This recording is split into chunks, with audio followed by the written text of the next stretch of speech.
pagi, kita berjumpa kembali dalam renungan pagi untuk memberikan semangat baru bagi kita dan memotivasi kita melakukan aktivitas kita hari ini. Namun sebelumnya mari kita satukan hati, kita berdoa. Bapa di surga, Bapa yang penuh dengan kasih karunia, kemurahan-Mu berlimpah atas kami sudah kami nikmati. Bahkan hari ini kami kembali menikmati nafas kehidupan. Kiranya Tuhan menolong kami, memberkati kami, memberikan kami kesehatan yang prima dan mencukupkan makanan dan minuman kami. Kiranya kami dan seisi rumah kami memutuskan menjadi pengikut-Mu yang setia. Roh Kudus menolong kami untuk memahami firman Tuhan hari ini dan mempraktekkannya di dalam kehidupan kami. Amin. Firman Tuhan sebagai renungan kita pagi hari ini diambil dari kitab Amsal 14 ayat 31. Siapa menindas orang yang lemah menghina penciptanya, tetapi siapa menaruh belas kasihan kepada orang miskin memuliakan dia. Demikian firman Tuhan.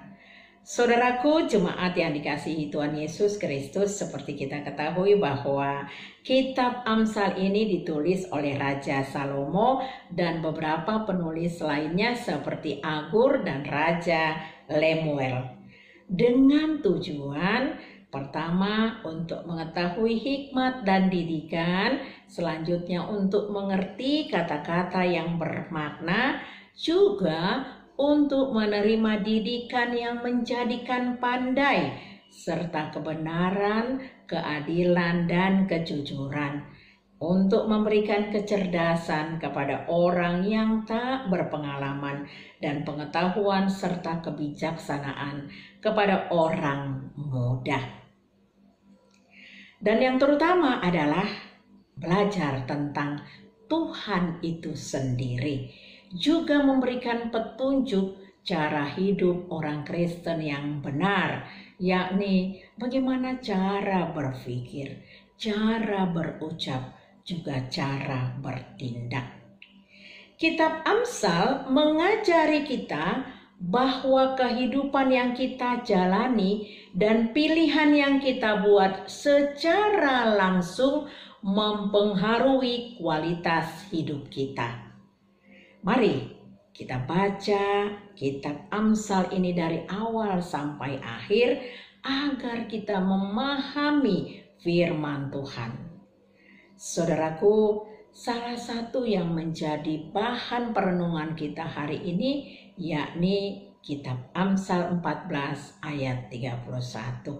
Saya ulangi sekali lagi, dikatakan siapa menindas orang lemah menghina penciptanya.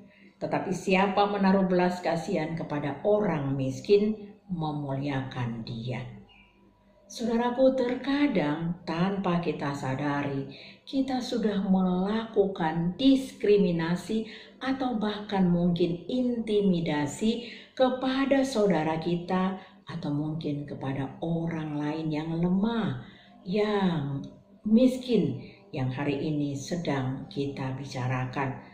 Bisa saja contohnya kita tidak mengundang saudara kita pada waktu-waktu tertentu karena kita merasa malu, karena kita akan mengundang orang-orang hebat atau para pejabat. Juga masih banyak lagi hal-hal lain yang tanpa kita sadari sudah mendukakan hati saudara kita dan membuat akar kepahitan di dalam diri saudara kita itu sendiri. Padahal saudaraku, seharusnya lah yang kita lakukan sesuai dengan kehendak Tuhan adalah merangkul mereka, lalu memberikan rasa nyaman bagi mereka ketika mereka dalam lingkungan kita, memperhatikan kebutuhannya dan memberikan semangat agar dia tidak menjadi malu dengan keadaannya saat ini. Dalam perikop bacaan hari ini, sikap menghina dan menindas sesama diulang hingga 2 kali. Yang pertama di ayat 21, lalu selanjutnya di ayat 31 yang menjadi perenungan kita pada hari ini. Saudaraku, Ini menunjukkan betapa seringkali umat Tuhan bersikap tidak benar kepada sesama, terutama kepada orang yang lemah dan yang tidak sempurna secara fisik atau yang disebut dengan difabel. Saudaraku, sadarkah kita bahwa sikap kita terhadap orang-orang seperti mereka mewakili sikap kita terhadap Tuhan? Matius 25 ayat 40 berkata, "Aku berkata kepadamu, sesungguhnya segala sesuatu yang kamu lakukan untuk salah seorang saudaraku yang paling hina ini, kamu telah melakukannya kepadaku." Saudaraku, tindakan menghina atau menindas orang lemah adalah penghinaan juga terhadap Tuhan. Di sekitar kita tidak sedikit orang yang hidup dalam kelemahan, orang yang miskin secara materi atau yang tidak sempurna secara fisik. Kaya atau miskin, semua adalah ciptaan Tuhan.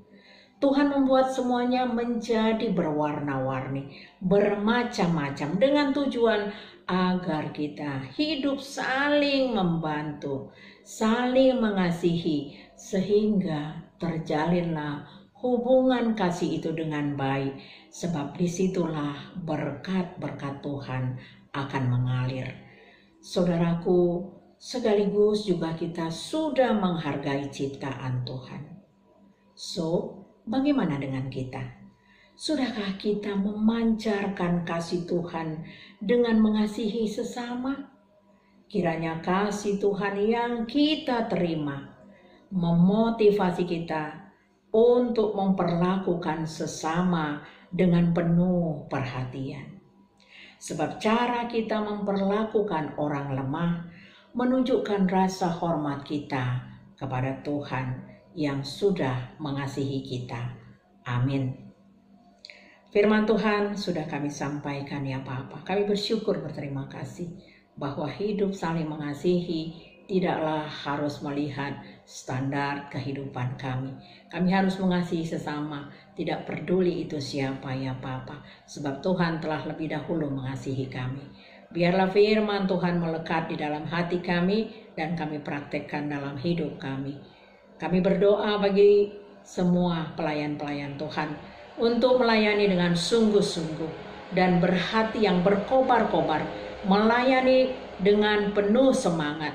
Dan biarlah Tuhan, Engkau memberkati juga saudara kami yang sedang terbaring sakit pada hari ini. Engkau jamah, Engkau pulihkan sehingga mereka boleh menjadi saksi kebaikan-Mu.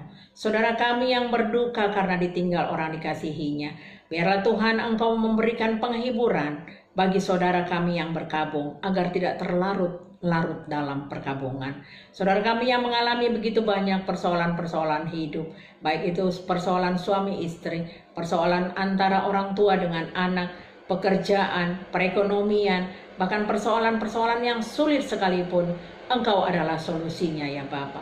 Saudara-saudara kami yang merindukan keturunan, jamahlah setiap rahim para ibu agar mereka mendapatkan tepat pada waktu Tuhan. Pemuda-pemuda gereja yang merindukan untuk mendapatkan jodoh, Tuhanlah yang memberikan jodoh yang terbaik. Kiranya setiap lutut datang bertelut kepadamu dan setiap telinga mendengarkan suara Tuhan. Berkatilah bangsa dan negara kami, Presiden kami Jokowi, dan seluruh jajaran pemerintah daerah untuk melakukan tugasnya dengan takut akan Tuhan, dan bangsa kami ini bisa sejahtera ya Bapa. Terima kasih Tuhan, kami adalah orang berdosa. Kiranya Tuhan mengampuni dosa kami, agar kami menerima berkat dari Tuhan. Di dalam nama anak-Mu Tuhan Yesus Kristus kami berdoa. Anugerah dari Tuhan Yesus Kristus, kasih dari Allah Bapa, dan persekutuan dari Roh Kudus kiranya memberkati kita sekalian. Amin. Selamat beraktivitas, Tuhan Yesus memberkati.